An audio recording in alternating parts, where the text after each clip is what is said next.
they get reckless, young boy, come up off that necklace. To the trends, CLE be the band.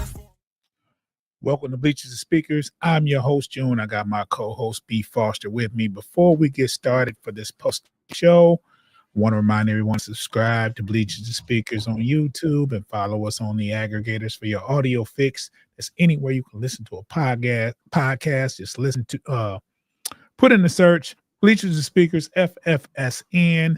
Make sure you're following us. Make sure you hit that alert button or bell, whatever. So when we drop content, you'll get a notification and download those episodes. Foster, we are at the 2-minute warning, but this one's in the books. And I think it was in the books a little earlier. I just wondered, we probably could have went on it probably around the third quarter.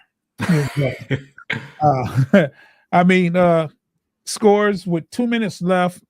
Detroit Lions are up 44-22. And this one is a wrap. We're just waiting for a final score. And that's why we're here, before the end of the game, because this one's out of hand.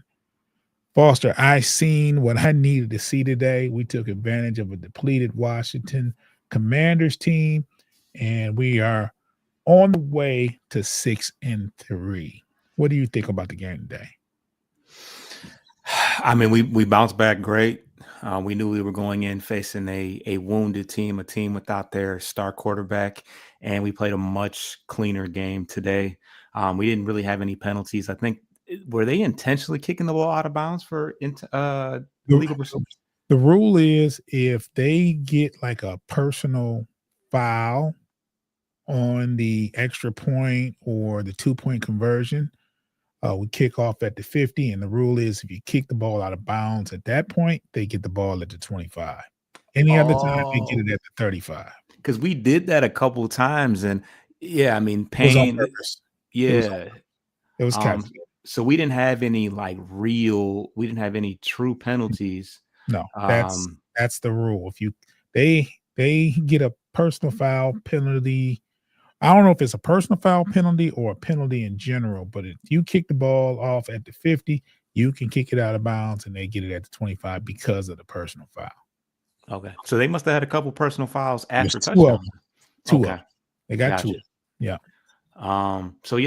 Clean game. We didn't allow a single sack. We didn't turn the ball over, and we dominated. We did whatever we wanted offensively. We over 223 yards, over 200 yards rushing, over 300 yards passing, and we were much more efficient on third and fourth down. So, at times it looked like practice out there. They were just kind of like, all right, well, we'll get Tesla involved. All right, well, time to get J-Mo the ball. I mean, they were just wide open the entire game, and you gotta enjoy these weeks as a fan, because we know that we're not going to get many weeks like that where we can just kind of run up the score and try things out. Yeah. Speaking of third and fourth down efficiency, we punted once, I believe. Yep. Once, and that was in the fourth quarter. It says 0 on the box scores. Are you? Well, no. I stand corrected. We scored a field goal there, so we did not punt at all. We scored every time we touched it. So much more than efficient. It was an immaculate offensive day. There were some times where we had to settle for field goals, but we scored touchdowns when it counted. We was up 21-3 at one point, and that was the first 3 possessions, 3 touchdowns. Can't ask for any more offensive production than that. I think it was 22-3. I think they went for 2 and made it. So you can't get any more efficient than that. I think the halftime score was 25-10. So you're going, and then we was getting the ball. And they said, I guarantee you the reason why they settled for the 3 right before half, because they knew Coach Campbell knew we were getting the ball back. So like, okay, why risk it? Take our 3. We get the ball right back after half. And Coach Campbell had the clipboard. It was reported all over that Coach Campbell was calling plays.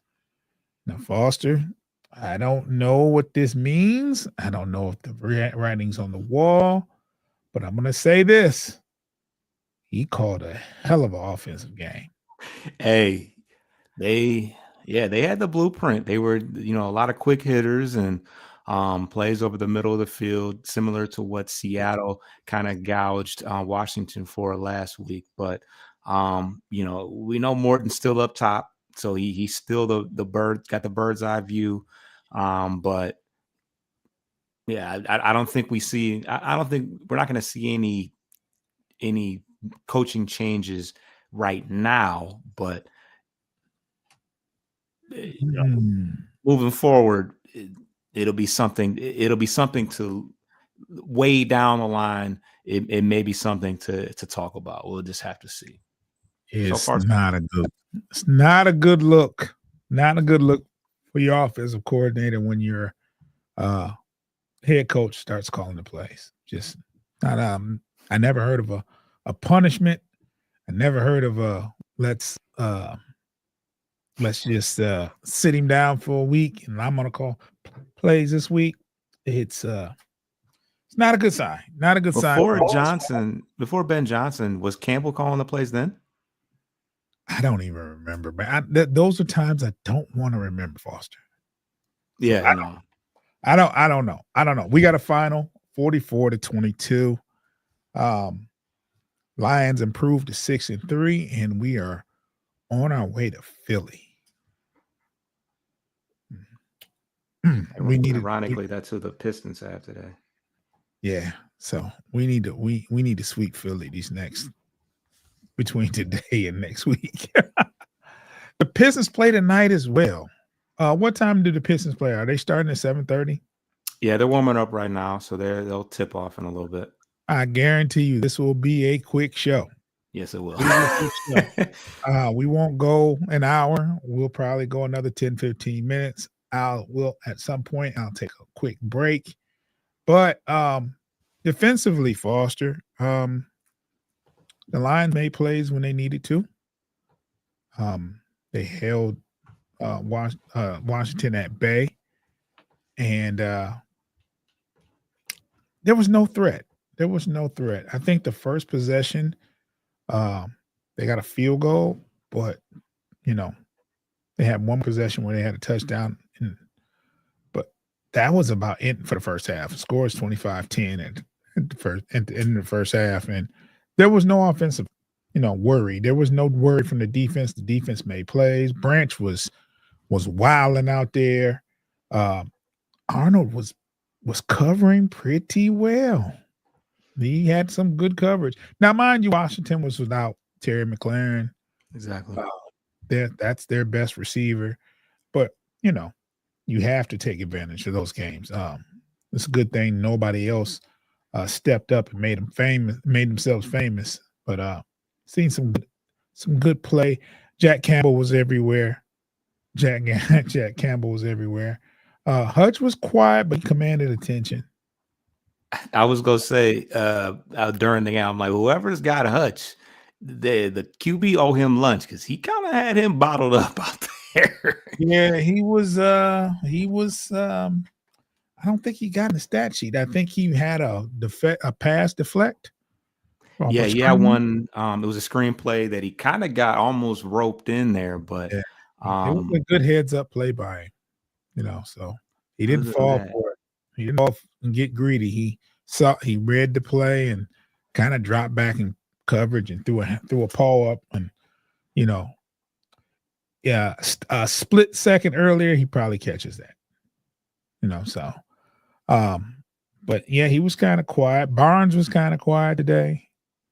He had some tackles though, but yeah. Yeah, I mean, it was just one of those games where I think it was an all-around effort from the defense. Just an all-around effort from the defense. Offense, I can't stress enough how efficient they were. Jameer got down. Laporta was there when needed. Jamo got down. Jamo was looking like an all-around receiver. That ain't just streaks out there.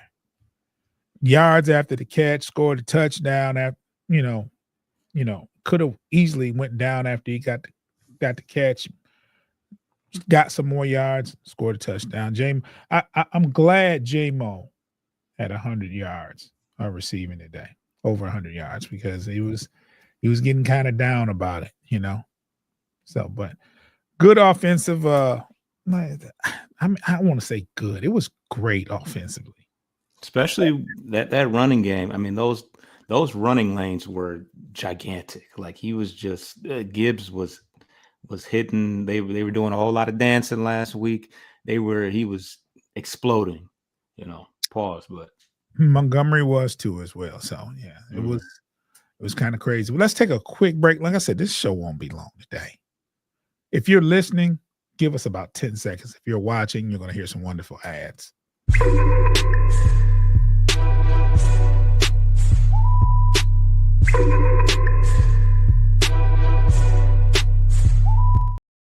If you're listening, if you're watching, are you subscribed to the channels? Subscribe to Bleachers to Speakers on YouTube. Subscribe to Midwest Ciphers. Subscribe to Corner to Copa. Make sure you subscribe to our channels, man. We are working diligently. We're trying to get this, trying to get to 300 subscribers for the Bleachers to Speakers channel. We're going to work on the Midwest Ciphers channel and Corner to Copa. We're going to get those subs up and, get those numbers up as well. So if you're listening, if you are already subscribed, go ahead and, like, share, comment, keep us in the algorithm. And if you aren't subscribed and you're listening and watching, you're wrong. Foster, last week, special teams was an issue. We didn't get a chance to play much special teams today, but the field goal kicker, we were 100% in field goal attempts, and the field goal coverage was very good. I mean, the kickoff coverage was good. The first one, that's the reason why they got the 3 points early in the game, is because they gave up another 46-yard. It wasn't as long as the Vikings one, but they did give up another pretty long kickoff return. So, you better shore that up. You see what they did with the coordinator. And they blocked the extra point today too. Yeah. They better shore it up. I was surprised last week, Foster. All three phases of the game versus Vikings, we just lost on. Offensively, defensively, and special teams. It was just bad.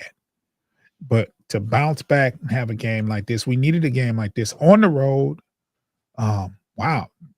That's just, we lost at home, and then you go on the road, you have to win that next game, and because you're facing a good Philly team in Philly.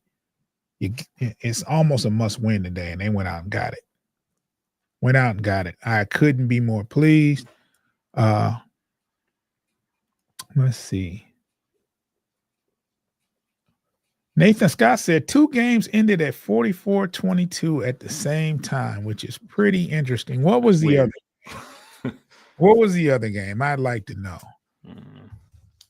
Let's see. MSU Detroit fan says, yeah, Dan did offensive calls in 2021 after Anthony Lynn. Ben did it at the end when the Lions had a 3-3 finish. Oh, Seahawks and Cardinals was 44-22. Hey man, the Seahawks is with Sam Darnold is they doing their thing. Yeah, they just wallop Washington. So that offense is for real. That offense is for real. But I was kind of surprised that Vikings let him go. I mean, I know you got JJ McCarthy, but he's unproven at that point. And the season that Sam Darnold had last year, I knew wherever he was going to go, he's arrived. He didn't end strong, and I think right now it would have been a weird situation. I mean, they would have had to sign him short term because they had convinced themselves that JJ was the future. So it would have been controversial right now, I think. They'd be probably winning more, but the JJ would still be sitting on the bench somewhere, probably. Yeah. Yeah. Let's go around. Let's go around the division. I want to see. Let's see. The Packers play the Eagles tomorrow night on Monday Night Football.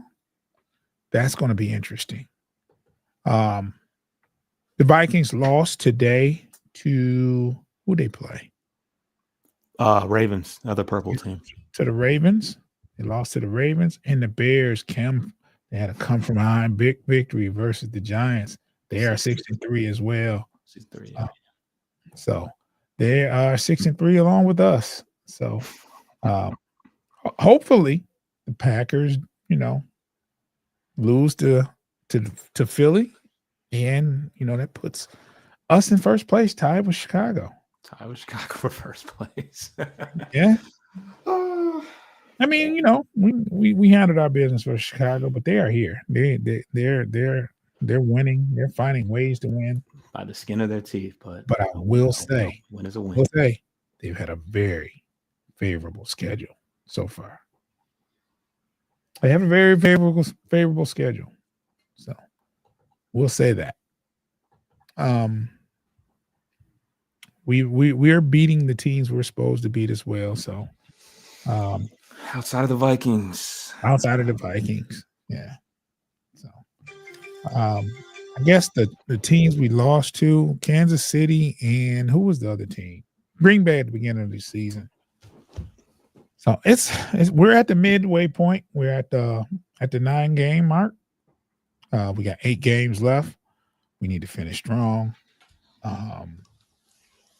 Next game is at Philly, and that's gonna be an interesting. That's Monday Night Football, correct? Sunday night. Oh. Philly plays Sunday Night Football. Well, they play Monday Night Football tomorrow. Yeah. Sunday. Philly getting a lot of prime time tick, man. I'm starting to Super Bowl. Yeah, I guess they did their thing last year. They earned it. We got to turn up though, Foster. We got to turn up. This is a game. Every week, it's going to be a different challenge. I gotta see who the Bears are playing next week. Got to keep up with the rivals, For sure. Got to keep up with the rivals. I'm going to look it up, and I'm going to see who they are playing. Let's see. Next week, they play the Vikings. Perfect. They play the Vikings. That's going to be a game. And I don't know where, let's see. That's in Minnesota. This is game 2. This is game 2. Minnesota snuck the first victory. And I'm pretty sure Chicago has that game circled. Got to get that one. And the Vikings need that game. That's going to be a good game. Good game. Foster, we ain't going to hold them up too long. I had somebody tell me, you have a short show when you lose. Well, we're going to have a short show when we win tonight. So I don't want to hear that. Did they say that?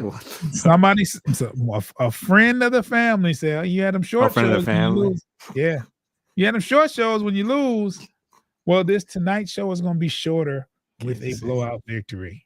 So it just, it's really, we just go over it a little bit. Pre-game shows are usually longer because we break stuff down and, there's not really much to talk about. 44-22. Golf was good. Gibbs was good. J-Mo was good. St. Brown was good. The defense held the Commanders when they needed to. It kept them at bay. That's about it. That's all, folks. Is Foster, put a bow on there. Yeah. You did a good. That was a good start to it. We know what the offense, for the most part, we know what we're going to get from the offense. That's kind of what we hang our hat on. But defense has another good performance today. Marcus Mariota was pretty accurate, 16-22. He did have 200 yards with 2 touchdowns, but they didn't really push the ball down the field that often. Their number one deep threat was out, Terry McLaurin. They just had, if you take away the long pass to Zach Ertz and the long pass play to Jalen Lane for 41 yards, they really didn't do much. We shut them down completely running the ball. And obviously they didn't have Jaden Daniels, who is a running threat in themselves. So made them one-dimensional. Brian Branch had a crazy game. I think he had 1.5 sacks, if I'm not mistaken. I think that he enjoys himself being able to roam around a little bit more without Kirby Joseph. I feel like, Kirby will be back next week. And hopefully, that clock starts soon for DJ Reed as well. But all around good game. Jack Campbell is slowly becoming an elite linebacker. I said don't draft him before he drafted him. Right, which is why we knew it was a reason to draft him. So yeah. But no. But yeah, saw a lot of Roy Lopez out there. He's a guy that we signed to be kind of a depth interior guy, looking real healthy on the defensive line. Only guy missing, well, I guess Pascal is missing, and obviously Marcus Davenport. But yeah, it was good to see Avonte Maddox back. It was good to see Rock Ya-Sin flying around. Mollett made a nice pass breakup, kind of on Deebo Samuel's back. It was clean, but he made a nice little reach to get in there. So secondary looks really strong. It's only going to get stronger with Curb and DJ coming back. Those are essentially our two best guys right there. So we're looking good. That Eagles game is going to be primetime TV, and this is that's going to be one of those games you look at and say, it's a measuring stick. That's the best way I can put it. So good win today. It was never really in reach, and there was distinct levels.